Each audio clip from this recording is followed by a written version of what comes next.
One thing I want to do today, because I'm speaking this afternoon as well, and that's got a little different strategy to it. One thing I want to do today, I'm going to walk through what I think is some pretty awesome stuff, but I also want to get feedback from what might help you that I could cater into this half hour to an hour, because I want to make sure that if there's something you have in your mind that you need help with or you're looking for advice on, I can help. But I'll go ahead and introduce myself. Our company is America's Best Restaurants. And then underneath that, there's two divisions. There's America's Best Restaurants, the TV company, which has a van parked out front. You may have seen parked illegally. Until we get towed, it'll be there. And then we have Restaurant Marketing That Works, which is the name of my most recent book, my third book, but also our marketing company, which works with restaurants nationwide. This is me and my wife. She travels when there's palm trees. She's at one of the condos right now. When there's not palm trees, she stays home. I typically speak every few weeks, like where we at in Vegas in 2 weeks, David? Vegas for Alaska's Restaurant Association. They decided they wanted to have it in Vegas versus Alaska because they wanted to get out of town. My wife's not a fan of Vegas, so she's staying home. I've got 2 kids. Nowadays, if you've got teenagers, you know you never travel with just your kids. So I've got my daughter, Paige, who's 19 and in college. That's her boyfriend, Mason. And then Cole's best friend, Abe's always travel. You'll see a lot. Looks like a fist bump on the shirts. That's my initials, MP. That's my brand logo. And so it looks like a little fist bump there, but that's whenever you see me, you'll always see me in an orange shirt and orange shoes. Even when we're at a fancy resort in the Dominican Republic, I get yelled at by everybody. My daughter, when we go out for dinner at a fancy steakhouse, she's like, Dad, are you seriously wearing orange again? I'm not a Clemson fan. I'm not that I don't like Clemson. I'm just not a college football fan much. I played it, but I didn't watch it. And orange is just our brand color. Company-wise, professionally, who am I? I'm the CEO of America's Best Restaurants. It's probably the only restaurant marketing company you've not heard of because we've always been kind of on the down low nationwide. We work with 400 or so restaurants around the country. But America's Best Restaurants, the van out front, that's number 1 of 2. One is on the West Coast right now. That one's here with me. We're building out 50 of those in the next 5 years. The goal is for that van to travel every week to 50 restaurants to capture your story on video. From a marketing standpoint, to help market the restaurants online, YouTube, TikTok, Instagram, Facebook. We visit restaurants for free. So for example, we'll be in Charleston on Wednesday and Thursday this week. I think we're visiting 18 restaurants, and we don't do it it's not charged, it's free. It's an investment from my company to build that media side of the business. Our goal is to visit restaurants that consumers should eat at every week. I think one of the biggest problems in the restaurant world is not enough consumers know about the places in their backyard that are awesome, and they visit places way too often that suck. I won't mention those, but they're out there. I travel the country. I could honestly say I would put money on the line. I've been to more restaurants outside of maybe Cisco reps and the food reps. I've been to more restaurants than anybody in my business around the country. The pandemic, we only stopped traveling for 3 weeks. We travel every 2 weeks. David is my videographer and marketing director for our company. We have 4 video teams on my company. David travels with me personally wherever we go to film the journey. I talk to anywhere between 30 to 50 restaurants in person when I travel.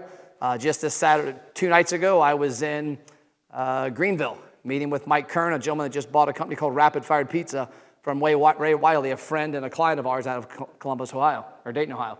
So we travel the country and hear the stories. The reason I tell you that is I think too many people in our business don't have the intel to make the decisions. For me, from a marketing world, if I'm on a Zoom in my mom's basement, like a lot of air quote marketing people are, I don't learn what actually happens. And so this is me in South Carolina. That's Fire Pizza. That's William. The guy's like 6'7" and like a linebacker. So when you stand next to him, if you're short like me, maybe get on something. That's Brian Picard of Fatty Smokehouse in Moore, Oklahoma. And then I do not recall his name. I think it's Bill. It's Fruitables up near north of Charlotte. He works with Doug on my team. So we travel the country and we talk to restaurateurs. Because what I found out back in 2016-17 was the only way I was going to take our company from a local marketing company to a national company was to understand what actually was needed, which I'm going to talk about a little later. Who we are from a business standpoint, the 2 companies, we have cartoons for our employees because I could never get the women to agree on hair, lighting, and shirts. And so we have a cartoonist, and whenever we hire somebody, like everybody gets onboarded into payroll, and 401k and health insurance, they get onboarded into a cartoon drawing too. And funny enough, as a little tip, people love it. My dad has one. He works part-time for me as a retired professional. And you would think like the cartoon was the best gift ever. So if you want to give something to your parents they might love, cartoon.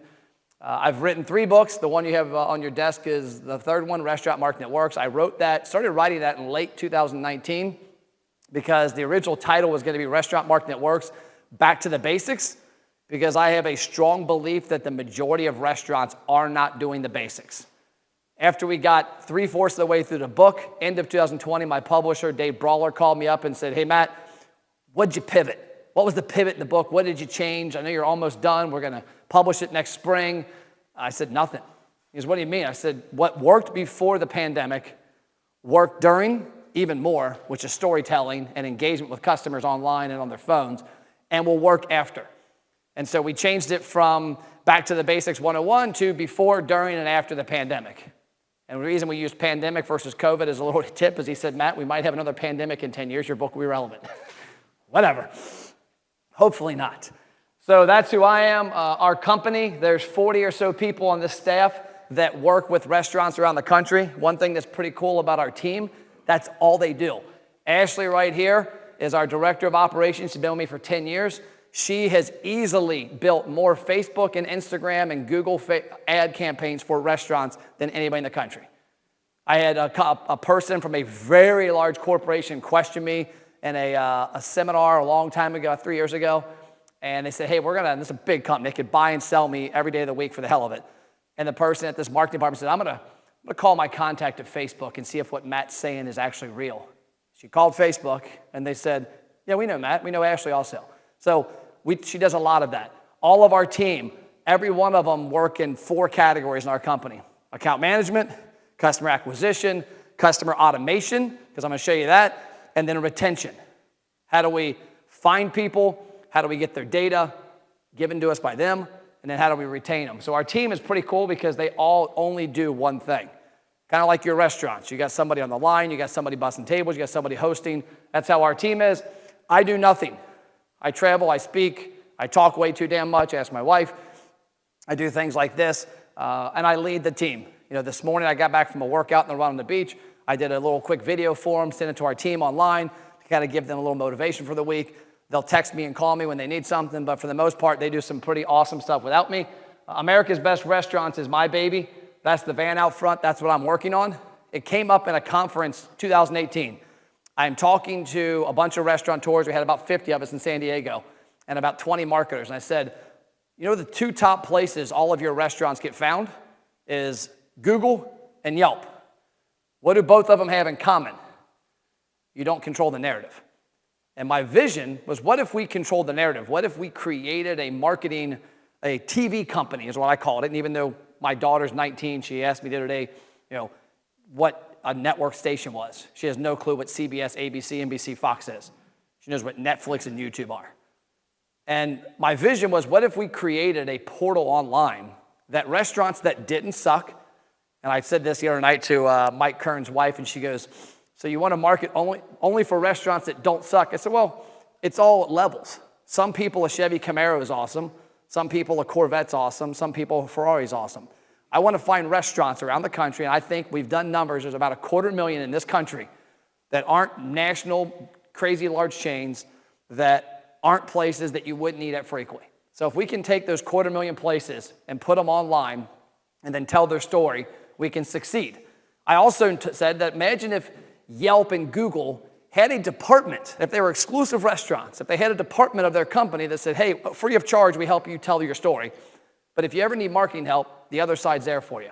If you all loved Yelp from that standpoint, you would turn to them for advice. So I knew that if we build America's Best Restaurants down the road, Restaurant Marketing at Work will be fine. And so right now, Restaurant Marketing at Work funds that van and the other one and funds the growth. To put it in perspective, just so you know that we're not BSing, that van, the staff behind it is $26,400 every month. It travels every week. They fly places. I'm like a travel agent because I'm the one that does it. I never realized how crazy it was to book airfare and hotel for people all over the country. And I actually have flown people in the wrong city. David, wasn't your car parked at a different Philadelphia airport? Apparently there's 2 up in that area. So that's what we do. We travel the country and tell stories. So that's one of our visions. Before I show this, I want to show you, I'll play a couple seconds of this so you can just see it. I want to show you what we're trying to do because a lot of you, if you have a need, this can be something we can help with. Now, granted, the speaker's not great, so it's going to be not as loud as I'd like. But what we're doing with America's Best Restaurants, and I'm showing you this because I want you to see the power of video. And this guy is not an actor. He is a restaurant owner. But he is very good on video. Why do you think he's very good on video? I'm going to ask one of you people to tell me. Why do you think he's very good on video? I'm going to call on you if you don't tell me. Charismatic, but also he does it. He practices it. How many people in here work inside of restaurants' four walls? When was the last time you got on Facebook Live and did a little video? Never. The reason people love restaurants is the environment, the attitude, the fun. When I go to a restaurant, I go with my wife or my kids or colleagues to sit down and have a good time. When I'm not having a good day, I go to the restaurant that's the worst possible food I can eat for myself to put a smile on my face. And the places I go are places that I have a connection with, have a relationship with. That's the biggest thing we found in the pandemic was I had Tom on my team sit back. I said, Tom, I want you to look at a couple hundred restaurants. Find the 20 that are dominating. This was July of last year, June, July. Find the 20 that are dominating, find the 20 that aren't, and tell me what the difference is. The difference was video. He said, Matt, the places that we're working with that are doing really good have an operator or a general manager or a chef that on the daily, worst case, every couple times a week, every couple days, is telling the story. You know, one of the other things those places have benefited from, they have an easier job of getting employees. I have a friend of mine who has a marketing company. I have a lot of friends, but this one in particular. He cannot find employees. He's a ghost anywhere. You can't find him anywhere. His personality doesn't exist. He doesn't do the crap I do. I have 50 applications every week coming for our company. You know why? People want to work for me. People see the stuff we do. They see the crazy stuff they do. They see that, I'm not afraid to invest in my people. They see that we have fun. They see my personality. They see the videos I do of us traveling. There's a coolness to it. Some of the restaurants I know that do a lot of great stuff like this, yes, granted, I know the restaurant you all got your faces kicked in with employment, you probably still are, but I also know a lot of restaurants that have too many employees right now. And a lot of those people are the ones that are very active and very in front of people, and they're cool. My daughter went to work, my son works at Grandma's Pizza. My daughter went to work for a week at a restaurant, which I thought was funny. She's way too much like me. And she's a high school, and she was a college cheerleader at the time, and she had like a 2-week trip, or 2-week gap, and somehow she thought she could fit that in with cheering in college and going back and forth. She went and applied at a restaurant that we go to every week. I said, why'd you pick Barleycorns? Because I like the place. It's really cool. It looks fun. I like the atmosphere. I like what they look like online. I'm like, now you realize you do not have time with your schedule to work. Oh, I'll figure it out. Well, she went there for 2 weeks, figured out she didn't have time. She's going to go back in her breaks and do it, but kids don't listen. So I'm going to play this real quick because I want you to see what can happen with content and what people can do. But I also want you to understand what we're trying to do with America's Best Restaurants because there's a bigger picture there. And I'll play this for a couple seconds. It's Doug with America's Best Restaurants. We're traveling the country coast to coast, north, south, east, west, even diagonal to find restaurants that you should dine at on a weekly basis.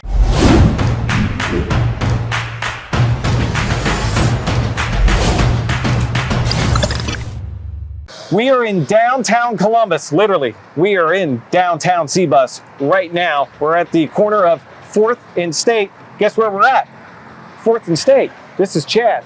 He's the guy behind it all. What is 4th and State? 4th and State is a family-owned vegan diner in the heart of downtown Columbus. My second plant-based venture in the city, and this one features a lot more dine-in, breakfast items, pizza, burgers, a lot of nostalgic flavors that'll have you coming back for more. Excellent. So what got you into this concept, this idea to create this diner? So the original concept for the diner kind of stemmed from a restaurant my grandma owned in my hometown of Terre Haute, Indiana. She owned 6 or 7 restaurants throughout her life, and her flagship restaurant was the Toasty Shop, which was the original name for this facility. And really it was a place for people to come together, eat great breakfast food, and kind of jaw it up with my grandma Betty, who had quite a voracious personality. I love it. So, and it's not just lunch, it's not just dinner. You've got brunch, you got the full scope. Oh yeah, we do breakfast all day, every day. Our weekend brunch are certainly popping. But if you want to come in early for a burger or pizza, we're not going to turn you away for sure. Love it. All right, so we've kind of teased some of the items. What are the 3 items? You always profile at least 3. What are the 3 things we're going to profile here today? Our 3 big hitters today are going to be our first flagship item, the Brunch Wrap, which is a essentially brunch version of the Taco Bell Brunch Wrap. We've got a Maui Wowie stuffed crust pizza, and we're going to be going with our Lone Star burger fry combo, maybe with a milkshake in the back. We'll see if they're lucky. Woo, I love it. I'm kind of curious about the milkshake thing, plus everything else. So I know you're hungry because you're watching this. So why don't you come with us inside? Let's go check it out. So I won't bore you with the whole thing. As we're building this, if you want to see more about these and understand it more, americasbestrestaurants.com. North Carolina is a state with a lot of content, so you can look on there and see. But I wanted to show you that because David can attest in the back of the room. He's a professional video guy. He's been doing it since he was, 13? And you're 21 now, and he's a marketing director of a national marketing firm, so that's pretty good for what he does skill set. This phone's pretty good at video, right, David? Granted, we're using equipment there and mics, but you could easily, from a restaurant standpoint, this bad boy, a tripod, and some good audio to tell your story. And why that's impactful is that when he told that story about his grandma and her voracious, personality and the food and then the video of the food being made, as this episode shows, it gives him a way to accomplish this right here. Your goal of your restaurant should be pretty simple, to be in the hands of your customers every week. And it's easier than ever. I started marketing in 1999 at WGRR in Cincinnati, Ohio, radio station. Back then, if you were a restaurant, which is how I got in the restaurant business, you had to buy advertising. There wasn't, what do all these have in common? YouTube, Facebook, Instagram, TikTok, that's my dog's name, TikTok, Snapchat, LinkedIn, what do they all have in common? One item. They're free. Who said that? Somebody. Free. It don't cost a damn thing.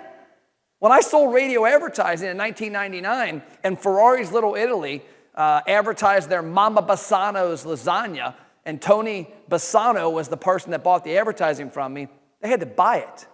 And it wasn't targeted. They were in Madeira, Ohio, which is a suburb of Cincinnati. Anybody ever been to Cincinnati? Been to Northern Kentucky? Anybody? We got to get y'all out. It's a cool place. It's really cool like South North Carolina. We just don't have the beach and alligators. We have, I guess, deer everywhere like you also. So the cool thing about it was back then they had to spend money. In order to be on the radio, you had to buy money, and it wasn't efficient. They're on the radio station. They're in Madeira, Ohio, and if they buy an advertisement, unless they had 20 Ferrari Little Italys, which they had one, they're wasting 99% of their spend.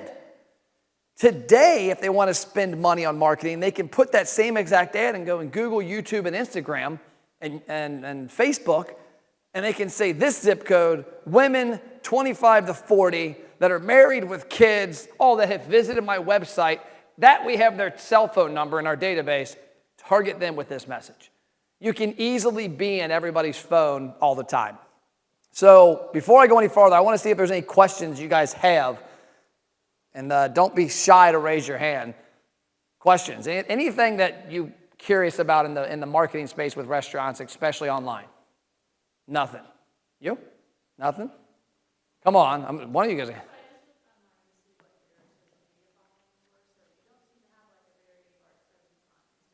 Yeah.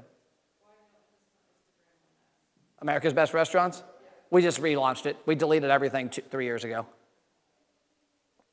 So, the following for ABR is brand new everywhere. The past 4 months, we had America's Best Restaurants was born in 2018. I didn't have the money or the people to do it. I worked every day in the business. I was in the business every day. I didn't have the funds. I didn't have the team. We had 6 employees then and didn't have the ability to do what I wanted to do. And so we kind of had it as a small online presence. We did it for about 4 months, said, okay, we'll come back to it. 2020, I looked back and said, okay, I've got the money. I've got a team of 40 plus. I'm not involved in the day-to-day. Let's redo it. And we spent probably 6 or 7 months redoing it and then relaunched it in August. David? Yep. September? Somewhere in the neighborhood? So I'm guessing that might have led to, do I see the importance of different social medias? Maybe that's kind of the question there. Anything? Young lady in the back in yellow?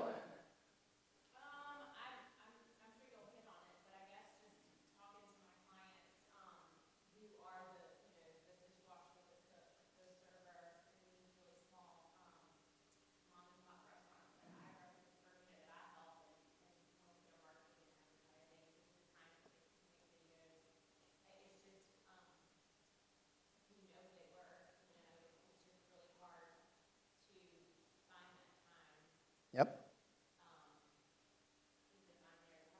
Yep. I agree.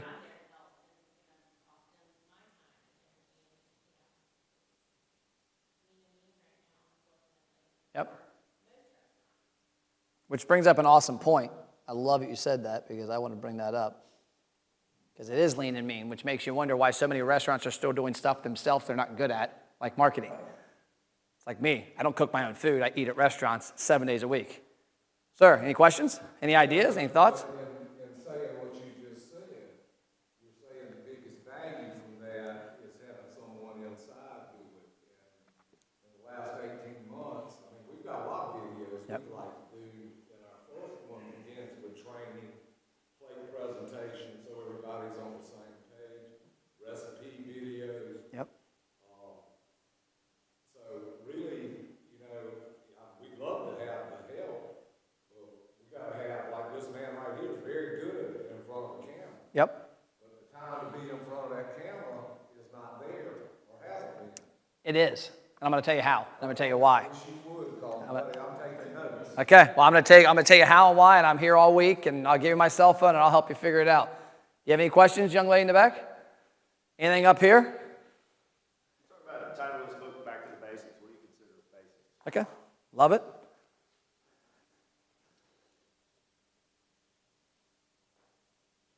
The basics are what everybody ignores. Anything? Anything, sir? You already talked? Anything from you? Because he's going to give you a bunch of stuff to do when you're done. No. Anything in the back? Okay, cool. So, when you think about marketing, and I'm going to cover these items, and I'm going to cover a couple others, you've got to think about the phone. It's where everything is at. I remember when I got into business, and I won't tell you the long story how I got into it. You can go on my website. You can find a QR code, I think, and a link to YouTube that tells you my story of how I found digital marketing in 1999, how I found what is now social media and chat rooms in 2002, 2003. I was way ahead of the curve on complete accident. I'm not a tech person, but I figured it out early. But what I figured out back in 2008 when we started working with a marketing company or started working with businesses, we had restaurants, Quaker Steak and Lube, Hofbrauhaus, Pittsburgh, Columbus, Cleveland, Newport. We had smaller restaurants like Bard's Burgers and Hometown Pizza. And the thing I knew back then, which none of them really believed me because it was 2008 and it was the phone. That's where the focus is at. And it's awesome. It's a great place to be. So when you think about all of your marketing, you've got to think about, can that be easily consumed and digested on their phone? And then how do I interrupt them on their phone? So this morning, I went for a jog at the beach, and I'm watching the waves come in. And they never stop. They just come, they come, they come. I'm not a scientist. I have no clue what happens out there. They keep coming. I get in the car to go pick up David. He's in a different condo. I'm in tennis court. He's in Turtle something. I drive over there. I don't have my seatbelt on. It beeps. It beeps. It beeped. It kept getting more intense. Guess what happened eventually? All the beeping. What did we do when we wanted the beeping to end? Put our seatbelt on. Yeah, we silenced the damn beeping. I'm like, Jesus Christ, put my seat. I want to go on a block. So I put my seatbelt on. The reason I bring that up is your marketing, not an annoying aspect, but a consistent aspect, needs to beep to your customers all the time. Those waves coming in. Every day, every week, you need to have a way to be talking to your customers and get in front of them. This is the crux of when you say the basics. I'll cover that in a second. But this is the crux of the problem, is that most restaurants spend money to sell food. Your advertising dollars, your efforts, everything you do is built around selling food. You need to be building your marketing around getting customers information. Spend to build. When you look at your marketing plan, if you're sitting down and saying, okay, it's September, We're going to do some planning. We heard this awesome guy in Orange speak. We're going to go back, have some meetings in October. You're supposed to laugh at that. No. We're going to go back in October, November. We're going to put a huge plan together for annually because for whatever reason, everybody thinks they got to plan their marketing annually. God forbid you make a change next month for what's not working now. But I hear it all the time. We're going back. We're going to sit down in October. We're going to do a meeting in January. I'm like, do it now. Make a change. I bought that van in a weak idea. I had the idea for the last 3 years. I was looking at motorhomes, bought it then. I had a vision for creating our headquarters, a 9,000 square foot office in Northern Kentucky. I bought $1 million property in 7 days. My accountant's like, geez, dude, you move slow on anything? I'm like, no, I saw the idea, I did it. I'm not waiting. So it's the same thing with marketing. But I want you to leave here today with one big thing. If everything that you do from a marketing standpoint starts with the goal of getting you and you and you and you and you to give the information to the restaurant, if the consumers are consistently giving you information, guess what you don't have to spend money on the next time? You don't have to spend money to sell them because you have their data. I was talking to a restaurant the other day that's a client of ours that has multiple locations. On average, their week, what we do for them, and this isn't selling that, it's just telling the value. On average, what we do for them online and what they do using the tools we give them in store grows 580 to 600 people every week to their database. The only front-end marketing they do is focused on getting customers information. How do I get somebody's name? Because who wants to be called hey you? How do I get somebody's gender? Because talking to my wife and me are completely different. How do I get somebody's visit frequency? Because talking to a new person that's never been to your restaurant, what's the name of your restaurant, sir? The Drunken Jacks. Somebody that's never been to Drunken Jacks like Matt has no clue what the hell it's about. If Joe Smith has been to Drunken Jacks every week the past 5 years, he doesn't need the same prodding that Matt Plapp needs. And then let's say Mike Smith, who hasn't been in 6 months for whatever reason, maybe his work is remote still and he doesn't work near the Drunken Jacks anymore, hasn't been, he's a lost customer. So you've got to find out information on who you're building your list about, not just their email number or email, not just their phone number, not just their birthday. You got to know who they are because you want to have very specific conversations with your audience, which is the biggest problem. I'm going to cover that this afternoon in my session. I'm going to cover one of the biggest problems with marketing is the fact that everybody is talking to the same people every way. I have a wife who's 45. I have a son who's 17. I have a daughter that's 19. Do I talk to them all the same? No. I can't threaten my wife with anything. She'd laugh her ass at me. She's like, yeah, whatever. I gave her crap last night. She was playing on her phone in the middle of the bed. I'm like, hey, will you turn it off? Shut up, go to bed. Okay. My daughter, I can say, turn your phone off. No. You want to drive your Jeep next week? Yeah? Okay, it's off. My son, turn your phone off. Okay, he actually listens. It's bizarre. So I talk to all of them differently. Your marketing is identical. The problem is, I can promise you, anybody that's here got a restaurant, I could probably right now start engaging in your marketing, and if I'm me and every other customer, you're going to get the same exact messaging every time you market. And so I want you to think about, we're going to talk about this afternoon, but everything you talk about spending to build. So talk about the basics. Back to the basics in the book, my vision was, if you look at a cell phone, so if I pull my phone up right now, I've got, my phone's on airplane mode. Let's see what it's on. When I take it off airplane mode, I've got 1 bar, 3 bars. I got 3 bars out of 4. So for me, the basics are what the first couple bars are. I also did some consulting with the Cincinnati Reds and the Cincinnati Bengals and the University of Cincinnati Bearcats. And by the way, you talk about selling advertising for a product like the Bengals, every year it's tough because they suck every year, but there's like still people that buy it. The part that would crack me up, what got me thinking about back to the basics, was the number of businesses that are spending money on stupid crap without doing the basics. I remember a place in Cincinnati called Danco Transmission, and I'll call him out. He's a guy that I like, Joe Stewart. He's a cool guy. He was buying advertising on the Cincinnati Bengals radio network, but his website sucked. And I'm like, dude, I consider that, the most highest level of marketing when you get to. If you're sponsoring the Columbus Crew soccer team, you're sponsoring the Pittsburgh Pirates baseball team, you're sponsoring Clemson football. Yet I walk in your restaurant or your business and it's not clean, it's not marketed correctly, there's not a QR code on the wall, there's not a cashier that before I put my credit card in goes, hey, before you pay, I noticed you don't have your phone out. You're not a part of our VIP program. What is that? You want your burrito free next time? What does Drunken Jack sell? What's your number one product? So seafood. You want your seafood boiled free next time? Hell yeah. Do me a favor, scan this code, answer 5 questions. You're going to love what you get. Ignore it. Did you know 85% of the people that walk in Drunken Jacks leave and you do not have their name, phone number, and email? I can say that confidently that if I went to your business and sat there and watched and surveyed people, 8.5 out of 10 would leave. And you do not have their name, phone number, email, any way to get them back. It's called hope and pray. I hope Matt Plapp loved Drunken Jacks, which I probably would. I pray the next time he thinks of seafood, he thinks of Drunken Jacks. I call it in the book, aim and expect. If you have my information, you can look at it and go, okay, this week we need to drive lunch sales. Okay, let's look at our database.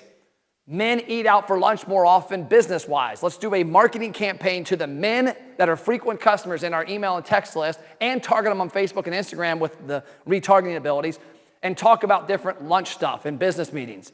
Women might have this avenue to come to the restaurant. Like my wife's a stay-at-home mom. She eats out most days of the week with different friends. And so if you can aim at an audience, you can expect an outcome.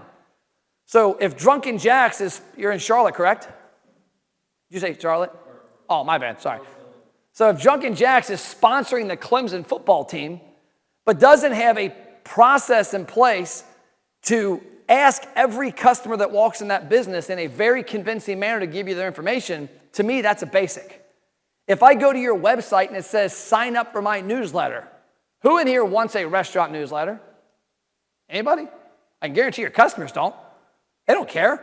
But if I go on there and say, hey, join Drunken Jack's drunk list, join Drunken Jack's, whatever you want to call it, VIP club, ultimate perks, you give them a unique way, it's awesome. But I'm also going to talk about that in a minute on how loyalty programs and apps miss the boat on that. But you got to have a very unique call to action on your website that doesn't say join our newsletter. It says, get this for free, get this perk, get this VIP treatment. Nobody wants a newsletter. From a basic standpoint, the email list is a basic one to me. How many locations is Drunken Jacks? I'm going to pick on you since I know you. What's your name, by the way? Casey. Okay, so how many locations is Drunken Jack? Just one. How many people are on your email list currently?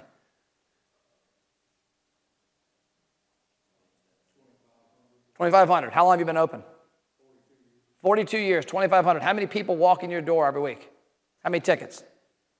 2,000? 6,000. So let's just assume 10% are unique. That's 600. 42 years. I could promise you with that brand, I could build a list with the right tactics of 2,500 in 60 days. That is a huge basic element that I'm married 22 years and a month. We met 26 years ago. You know the first thing I did in order to get the first date? What did I ask my current now wife for? What did I ask her for? Phone number. My buddy Tom Ramey, I was a football player, so was Tom. My wife was a softball player. Tom kept hitting on her. She knew I was friends with him. She said, hey, will you do me a favor? You're friends with Tom, right? Yeah. Will you tell him we're dating? He won't leave me alone. The dude's just a weirdo. I said, I get it. He's a cool guy, but he is kind of weird. And I said, no worries. Tom, me and Christy are dating. He's like, oh, my bad, bro. I'll back off. About a week later, I saw her at study hall because if you were an athlete and you were a freshman or had under a 2.0 GPA, you had to go to study hall.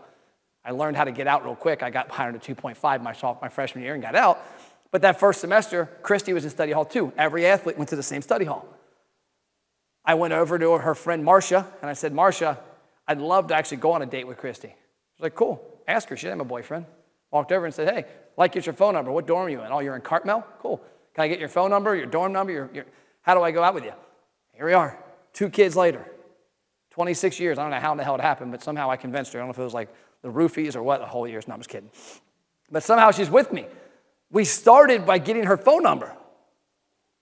The problem is restaurants want to have one-night stands with all of their customers, and you forget about them. Sorry, bad example maybe for some people, but it is what it is. I want to date my customers.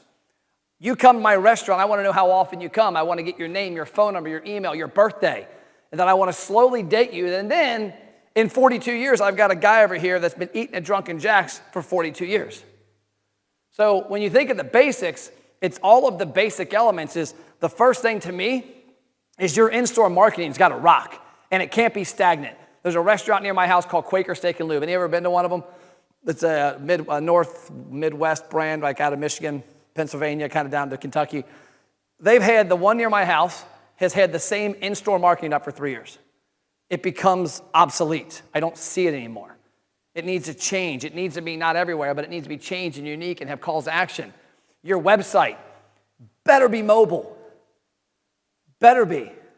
Your YouTube page, your Facebook, your Instagram should all be somewhat current.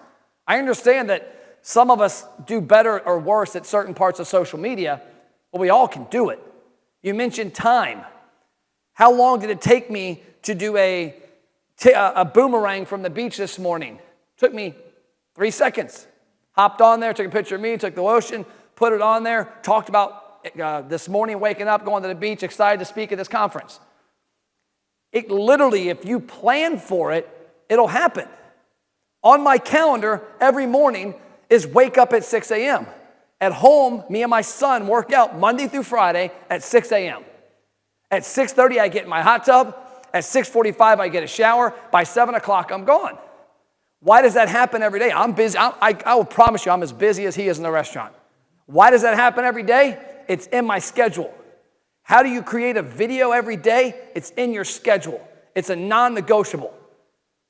That if you want to be healthy, if you want to live longer, if you want to be whatever, if you want your restaurant to succeed, have on your schedule 8:15 a.m., my sous chef's going to do a video from the line. What's up? It's Chef Tommy, Drunken Jacks. You got to get out here, but guess what? Here's what I'm going to tell you about. Here's my favorite meal. I love this, this, and this. And by the way, don't tell Casey this isn't on the menu, but this is what I like to do. See you next week. Boom. Does that every Monday. And then Tuesday, the hostess does one. Then Wednesday, the manager does one. It literally takes under 2 to 5 minutes to correctly plan and execute something. I tell a lot of my friends with regards to social media, they say, Matt, how do I know what to post? I said, you create a schedule. Motivation Mondays, Taco Tuesday, Wake Up Wednesdays, Thirsty Thursdays, and you create a schedule that is 7 days a week and that has a specific reason. Because if you wake up and you go, hey, I'm going to get on Facebook and make a post today for the business, or I'm going to do a live video today, things happen. I owned a boat and RV dealership for 10 years of my life as well. Eric Almy backed an Airstream motorhome through a 40-foot window in front of our building. I watched it. I know what y'all go through. Things happen every day. People don't show up. The Pepsi machine breaks. The food delivery didn't come. All that stuff happens. But guess what? If you put a schedule in place to make sure that the most important thing happens, it'll happen. To me, the most important things in any business are 2 items: marketing and sales. That if you're not marketing and selling every day, I don't care what you do. I can fix any problem in business with money. It might cost more money to fix it. Like our boat dealership, we sucked at systems and processes. I wish I would have met David Scott Peters, who I think he's here speaking this afternoon and tomorrow. I wish I would have met him 20 years ago, because then our boat dealership wouldn't have had all the problems it had from systems and processes. We had 0 problems with sales and marketing. Why? We always were selling and marketing. What's the color of Drunken Jacks? What's your brand color? If somebody sees your color, what do they think of? But you got to have a color. You got to have a theme. You ought to be selling every day. Matt Plapp wears orange shoes, food socks. Today it's Fanta. An orange shirt. I drive an orange Lamborghini. I have an orange Mercedes truck. My company office is orange and blue. I had a friend of mine the other day in the restaurant business text me and go, hey, did you get a orange Dodge Viper? I'm like, no, why? I saw orange. I knew you like sports cars. I figured it was you. It's a different city than I live in. Buddy of mine ran up. I think we'd agree I'm white. Buddy of mine ran up and hugged a black dude in the San Diego airport not too long ago because he had an orange sweatshirt on. Thought it was me. Literally came from behind. He was like, man, it was the most awkward transaction ever. Dude turns like, what are you doing? He goes, oh, my bad. And Gerard's black. And I'm like, Gerard, I'm short and white. The guy you just explained was taller than you. He was like, yeah, I don't know, man. I just saw orange and got excited. I hadn't seen you in a couple months. It's orange. I have branded that my dumbass has everything orange. You all should be branding something for you because it's all about building a database, building an audience. So here's the 3 core principles that I love to go by. And it's not a coincidence, America's Best Restaurants are the same thing. Attract, build, retain. Your number one job in marketing your business is attention.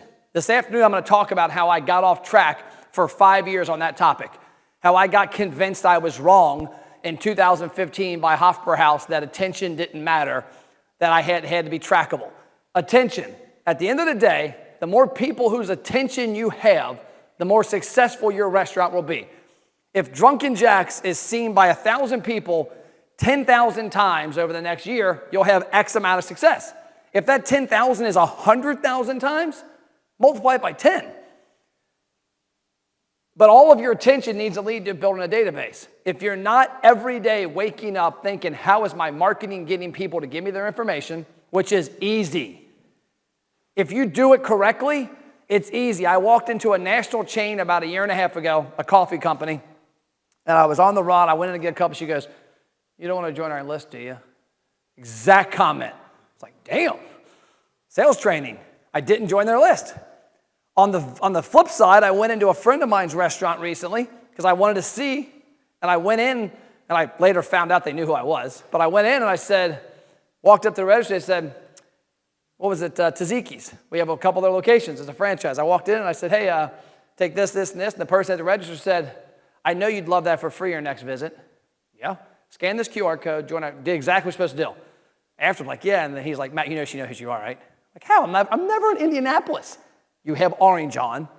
You walked in here. Granted, you parked one of your vehicles a block away. They figured out. There's not many guys that wear orange everything. So I guess I got to find like an undercover outfit. But they built their database. And then this last part is two-pronged. Retain customers. We all want those customers to come back to Drunken Jack's every other week or every month. But you also want to retain their attention. This afternoon, I'm going to show you an example of how most people's email and text lists do not retain attention. They make you go away. Who in here has clicked the opt-out button recently on something? Unsubscribe? Why? I asked you in the back. Young lady just came in. Huh? Too often, too annoying. They lost your attention. The goal is to retain attention. If I came home every night, let's say tonight, get done with this, I think we're having dinner with Chris Davis. Before dinner, if I went back to the condo and said, Christy, crushed it, killed the presentations today, looked good, I ran this morning and felt good, an alligator didn't chase me, which I later found out alligators can run 10 miles an hour. I was curious if I could outrun an alligator because it kind of scares the crap out of me.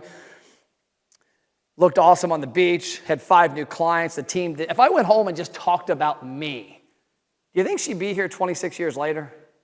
No. But guess what? What does all of your marketing almost always probably have in common? What do you talk about to your customers all the time? You, Drunken Jack's. Talk to your customers about them. Find a way to retain their attention about them. Who doesn't love it? Who's got a friend that when you go to lunch is the complete opposite of me, that doesn't talk at all? Listens. Y'all got that, right? And you're like, man, this dude's smart. This guy's very intuitive. I just love being around him.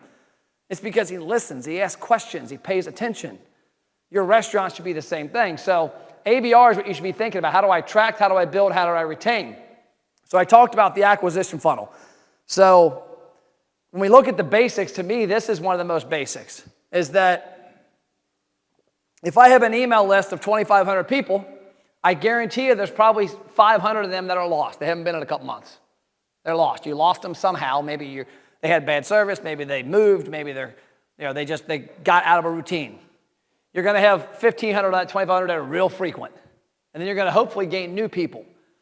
But if you talk to those people identically, you lose them. If I've never been to Drunken Jack's, I need to know where you're located. What's the menu all about? What do you guys drop in there? What kind of food is it? What's the atmosphere? How do I get to where you're at? Do you have parking? Do you not have parking? Are you open on these days? Are you not open? If I'm a frequent customer, I don't need any of that. I need a subtle poke. Walt Teaching Post is a restaurant that I love near my house. The only negative is I never drive by it. It's not on my route to my office. I have my house here. 8 miles later, I have our office. 8 miles after that, I have my gym that I own. I go A, B, C, and back pretty much every day. If you ever want to mug me, I'm probably really easy to mug because I have the exact routine. And so in there, I never drive by Walt's.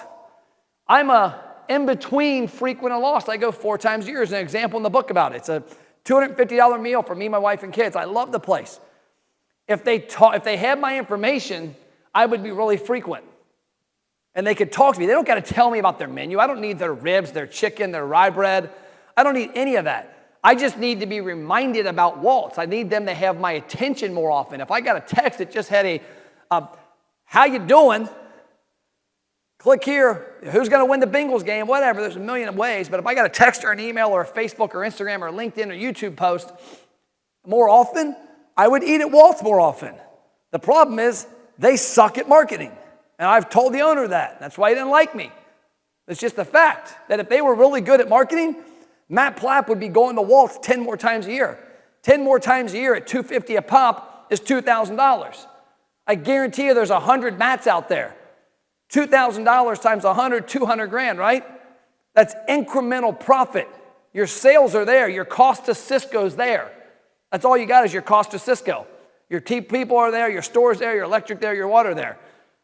And then lost customers. Why are they lost? I was talking to Michael Stednicki from Taco Lulu in Chicago the other day. He's got 6,000 employees now back in buildings around his restaurant. He had 60,000. I said, Michael, that means 54,000 people are lost because they quit coming downtown because they're not in work yet. I said, that's 54,000 people who don't have their Taco Tuesday anymore. You got to find a way to remind them of the Taco Tuesday days from a year and a half ago and try and figure out a way to make them lost come back. And I'll bring up one thing too. So down here at the bottom, this is something that is not a basic. Who in here has an app for their restaurant? Anybody? You guys do? You know what new customers and lost customers are not going to download? The app. You know what a lot of people's marketing revolves around? Downloading their app. So if you've got a Facebook post, an Instagram post, a campaign out there, 70% of the people are lost and new customers that you're going to get in front of. They are not downloading your app. Why? I wouldn't download an app for a restaurant I've never been to. I don't know what the hell the place is about. I'm not going to download the app for a place I haven't been to in a while. It's a process. Who in here knows their Apple ID right now? Their password? Anybody? Okay, these people do. You do. I got no clue. It's in the notes section. Every other day, somebody from my family texts me, Dad, what's the Apple ID? What are you buying, Cole? Downloading this new thing. Okay, cool. I got to give them the ID and the password. I don't remember it. It's like 90 digits long. So if you say, hey, man, we want to give you a free burrito, click here to download our app, hard pass. I don't even know my password. And I'm not going to fill out 50 questions and tell you everything. So when you think about your customer database, you got to make sure you segment it because guess who will sign up for an app? Your frequent customers. And if you target them differently than you target everybody else. So what I like to tell people is, a new customer needs indoctrinated. They need to see Facebook and Instagram videos and YouTube videos that tell your story. Like that video I showed you from America's Best Restaurants. By the way, that video I showed you, we didn't go the whole thing in it. That will create about 60 pieces of content on that video that will be pulled from that restaurant can use to market on Facebook, Instagram, TikTok, Snapchat. And you can tell that story to a new customer. You can then use different content to remind people that are frequent of excuses to come down and see you. And then you can use the other things to give these people a hug and be like, bro, where you been? It's been 2 months. Why aren't you here? So you've got to create your database in those segments, otherwise you lose. So this is you talk about the basics. These are my basics. This is the order of importance of where you can find and easily get people to do business with your restaurant. The number one place, the number one hardest thing to have happen is to convince a brand new person to drive their car to Drunken Jack's and eat food. And drink, I'm guessing you have alcohol since I can get drunk there. But I don't drink, so it'd be a hard thing. But the number one thing, hardest thing is to get somebody to drive there. People have to drive to your restaurant. They have to know where it is. They've now trusted you to the point that they're going to walk in your restaurant. Time do I got? Perfect. They got to trust you to the point they're going to walk in your restaurant. But guess where most of you fail is in the store. And I hear it all the time. Oh, Matt, my employees are too busy. We're overloaded. We don't have time. Everybody's got time for a 20-second conversation. I have one restaurant owner I know, him and his brother own 2 locations, identical restaurant, identical type of suburb of the city they're in. We gave them both the exact internal marketing tool and the same training. A month later, I called the one brother and said, dude, you have 758 people that walked in the restaurant in the last 4 weeks that gave you all of this information. Name, gender, frequency, phone number, email, birthday, opted in for texting. Your brother has 50. Why? It's the same restaurant. He's like, because my brother's my brother. Like, what happened? Because they each run one location. He's like, I made it part of our SOP, our standard operating procedure, that when the person, before they ask for payment, says, hey, I see that you got a burrito today. You'd love a free one next week, wouldn't you? Do me a favor, scan this QR code, answer 5 questions. You're going to get some badass offers that you'll love. 758 people did that. His brother taped it by the register, and the people go, hey, yeah, you can scan that, and something happens. And 50 people accidentally scanned it. It takes 20 seconds to get somebody to engage in a conversation to get information. And I'm going to show that this afternoon on how simple that is. 20 seconds to get all that information. Your bathrooms, your table toppers, everywhere. But the problem is a lot of them are dirty. They're folded up. Stickers on the table are gold. They're not refreshed. I have a restaurant that I work with that I know the guy's awesome. Every month, he spends $180 and does all new posters in his restaurant. And every month changes the color. And they're not even his brand color. He's like, Matt, I don't care that they do not look on point. They're pink this month. It's not October, so it's not breast cancer awareness. It's May and they're pink. Why? Because they were blue last month. And people get used to seeing it. He changes it. The next part's your data. I talked to a restaurant owner or CEO the other day. I think they have 5 locations. And I was talking to him about marketing and his data, because this is the second most important place to get people's more data. You know, when I got my wife's phone number back in the day, her dorm number, which she didn't even have a cell phone then, I got her dorm number. And then eventually I found out on all these dates, I got more data, which convinced her somehow to marry me, and then convinced her to stay with me for the last 26 years. But I talked to the CEO of a restaurant brand the other day. He's like, Matt, we have 17,000 unique customer pieces of data from online ordering since March of 2020. They didn't have online ordering before March 2020. Had never done it. When the pandemic hit, they went, oh crap, and they turned on Toast online ordering. And he's like, we have 17,000 pieces of data. And I said, what are you talking about? Why are you calling me? What do I do with it? What do you mean? We haven't used it. He's like, we're scared. Like, not scared. Like, we don't want to piss people off. We don't want to lose them. I'm like, dude, put a plan together, and we talked about it. But you've got data. Take that data and get more data and use it. The next part's your website. Has everybody here got menus on their website that's got a restaurant? Have you been driving people to your website when you couldn't have a printed menu? Guess what's happening on your website that you're probably not? Who has a Facebook and Google Pixel on their website? You have a Facebook, Google Pixel on Drunken Jill. That pixel was gold. Somebody goes to the menu. Like, here's a little hack. Have 2 menu pages. Have one that's public. Have one that is only accessible from scanning that QR code in the restaurant. You know why? Because now when you have your pixel on your site and you target people who visited the menu page that's only accessible from the QR code in the restaurant, what do you know about those people? They visited your restaurant. You have a Facebook, an Instagram, a Google, a YouTube ad that targets only the people on that page with messaging about, we hope you loved your visit.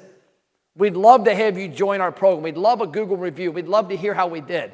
We'd love you to come back next week. The other menu page, you don't know, they could have just went to the website and looked at it. You've got a catering. Do you do catering? You've got catering. Run catering ads targeting people that came to the catering page. You know, your website's a gold mine. Stop asking people to join a newsletter. I was on a call with a pizza chain recently, 21 locations in Arizona. I scrolled to the very bottom of the page to get to the spot to join their VIP club. I'm like, bro, I'm never scrolling that deep. If you make me scroll that deep, you never get my data. Have it pop up and in my face. Next is online. You know that on Yelp, you can make a post? Anybody know that? You can make a post, a promotional post on Yelp inside your page. Michael Stagnicki, the guy from Stagnicki from Taco Lulu, 178 people, 173 people joined his text and email program in 1 month from one post in his Yelp account. You know how people find your Yelp page? They find it from their Google Maps. They go to get map instructions, they go to Yelp, they see the reviews, they go to your Yelp page. Guess what it cost him to make that post in that Yelp page? 0. 173 people. Somebody's information is on a low end worth $10. So that post, $1,700 in data he just got on a low end. Google My Business, all these other places. There's so many places you can harvest traffic and data. And the last place is social media. I'm going to show you examples of how to get people's attention. So I'm going to show you this real quick. I was going to save this for later, but I'll show it now. So let me pause this and tell you what this is. So this is Database Dynamite. This is our software that works within Facebook Messenger, that when somebody clicks a button on the website, comments on a Facebook post, comments in Instagram, scans a QR code, goes into Messenger, and gets them to join the program and gets all their information. The minute they come into Messenger, I have their gender and their first and last name. And so what happens next, and granted, by the way, everybody that comes here has been set up. They know why they're here. It's not a surprise. It's not like back in the election with Trump and Hillary, where you would comment on a random post like, who loves chocolate milk? You go, I do, and it would go, great, vote for XYZ. That was one of the reasons Facebook put a lot of things in place for different rules, because people were doing these retargeting ads that weren't legit. So here, somebody's in your restaurant, your cashier says, hey, do me a favor, scan this code, go here. It asks them, what option best fits you? I haven't been to the restaurant before. Great, looking forward to your visit, your first visit. See that word first? What's your phone number so we can get you in the program? Do you agree to text messaging? Yes. Cool. What is your best email address? Facebook automatically populates it. Tom puts his email address in there. Awesome. Would you like to put your birthday in? About 82% of the people who do this process give their birthday. After the birthday, it then fires a reminder. Cool, let us know if we can remind you on your birthday. That's a Facebook rule. And here you go. You're in, you're all set. Here's 4 VIP offers. This particular restaurant, I hear all the time, oh, I can't give away food. This is a higher-end restaurant, Black Rock. They're all over the country, all over the Midwest, I guess, from Florida to Michigan. We give away a free appetizer, a buy one, get one free, a dessert, and a lunch. Why? Nobody buys their desserts because they're too damn full. Nobody buys appetizers because they haven't experienced them yet. And then nobody comes for lunch because they come there for dinner. So we're picking 3 of the 4 opportunities to indoctrinate them to another reason. You have that volcano dessert. You now all of a sudden come the next time and go, I got to have that. I had it for free. You have an appetizer. Oh, I'm getting the shrimp. I'm coming next time for free. So it gives you the chance to upsell, but also look at all this data. By the way, for years, I would use actual live profiles. This is my wife and son, went a long time ago. But this is my wife's first name and somebody else's last name, so this isn't real data. But this customer did fill this out. They completed a survey. They told us their visit frequency. They redeemed an opt-in. They left a review. They gave us their phone number, their email, their birthday. They live near the restaurant, because after we got them to use one of those promotions, we asked them, hey, quick question, do you live or work near the restaurant? They said they lived, and they also said they come with their family.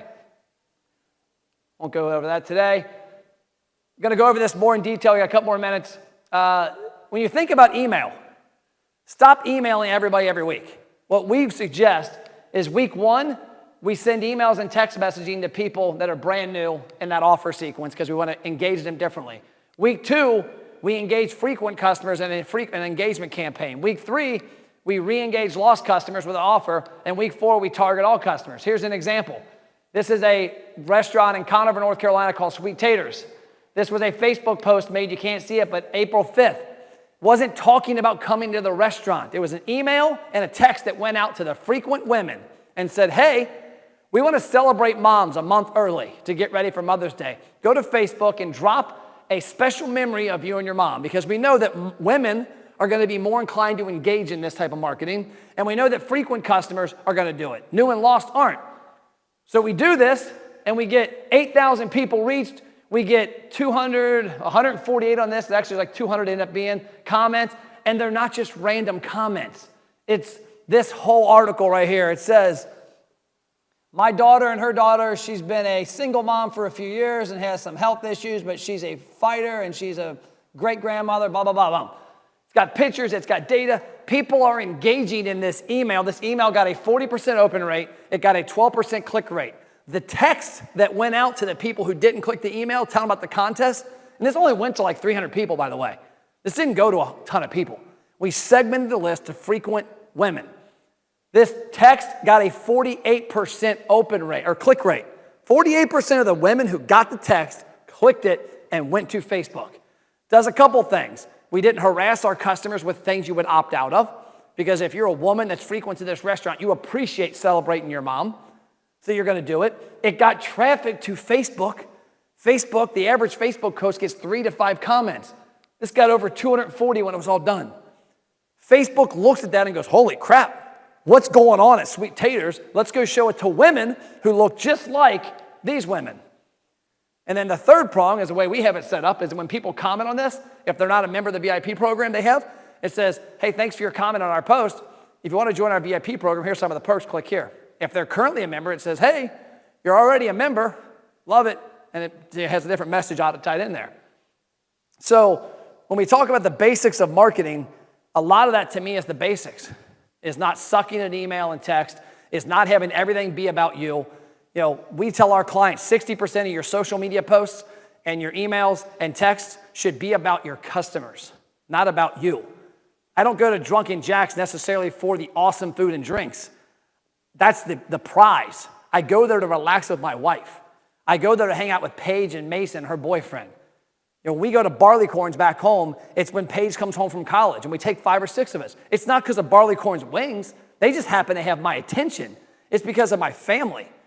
It's because of a business lunch I'm going to go on. Whatever it is. Your marketing should talk to people about why they're visiting and get them to engage.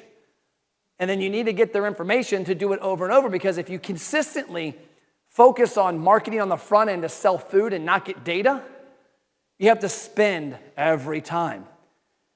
Average for about $1, typically, the average acquisition cost to get somebody's information from Facebook and Instagram is $1. So if you spend $500 a month on campaigns to get people's name, phone number, and email, and birthday and frequency, that's 500 people you got their information. That means every month you can take that $500 and get 500 new people. Then you take those other 500 and they go into your marketing campaigns. So now you're not spending to sell every month, you're spending to build, and you're using your list to nurture and sell customers. See if I answered any questions there, basics, finding time. Lean and mean, you're exactly right. Last thing I'll cover. Restaurants are short-staffed right now. Do you do your own accounting? No. Do you do your own law? If you get sued, are you the lawyer? Find experts. This young lady, you're in marketing, right? She's damn good at it. She only markets. Shop out. Like you can typically, my son makes $300 a week working at Grandma's Pizza. That's a part-time employee. Hire in your mind, instead of saying, I'm spending money on marketing, find an expert. One of the brands that has me on retainer privately, a large restaurant brand, I'm a part-time employee in the world. I'm not a marketing expense. I'm the smartest person they have access to for marketing to help them do stuff. She's probably the smartest person for all of her clients that has marketing access. So hire a pro. And then from a time standpoint, if you schedule out, it takes 5 minutes to go live, talk for a minute or two, and have fun and click undone. Click go on live, whatever it's called. Just turn it off, unlive. So if you schedule it, it's easy. And then last but not least, I'll say this. Dominate a social media platform before you build bridges everywhere else. You asked, I think you were getting that when you asked about our Instagram. Why is our Instagram not as important as the other places? Ours is a little different because it's brand new. But before you decide to go do TikTok, like I had a restaurant the other day call me like, Matt, I'm going to get TikTok famous. I said, dude, you suck at Facebook. And your average customer is 45, right? Yeah. Dominate Facebook. Forget TikTok. You don't have, why build 10 bridges halfway across the Ohio River instead of building one across? If you build a bunch of half-built bridges, you end up in the water. If you dominate Facebook, great. What's the next place? Instagram, great. What's the next place? YouTube, great. What's the next place? TikTok. Everybody wants to get what's trendy, the shiny object syndrome. They want to constantly get on social media that's new, that's fake. Dude, quit sucking at everything else. You know, email, like your number one priority should be getting data. The number one place you can get data is inside your four walls. The number two place you can get data is your website. Number three place you can get data is social media. At that point, great, we got data. Let's have a great email and text campaign going every week, not to the same people, not all the time. Let's not all be about us. And then the last step is let's have a consistent message on one social media platform and dominate it, Facebook. Maybe it's Instagram. And by the way, the connotation that everybody, like certain people aren't on Facebook, I can promise you, I could go on Facebook right now, make a post talking to a 19-year-old girl, and my daughter would comment within 5 minutes. But people say, oh, she's 19, she's not on Facebook. Bull crap. And so that also brings me to my last point. I picked my gentleman here, Casey from Drunken Jacks, because everywhere you talk in your marketing, you should talk to one person. If you're getting on Facebook, Instagram, YouTube, a seminar, and talking to everybody, guess who pays attention? Nobody. But if you get on there and talk to Casey, and every day do it, 700 WLW in Cincinnati, number one radio station for a long time, Daryl Parks had a cardboard cutout in his office. Every single person, Mike McConnell, Bill Cunningham, when they walked in before their shift to go on the air, would walk up and look at that person whose name was Will, and they would read the specs, and he'd say, you're talking to Will. Your only job today on the radio is to talk to Will. If you talk to Will, other Wills will find you. And when other Wills find you, also piss off the opposite of that Will. And that's what radio is about. In your Facebook marketing, in your email, in your text, talk to a person, and you will resonate. I talked to Casey today. Hopefully I resonated. That's all I got. I'm done. There's a session next door that new Susan, is running if you want to go see it. If not, I'll hang out here and answer any questions. Plapp.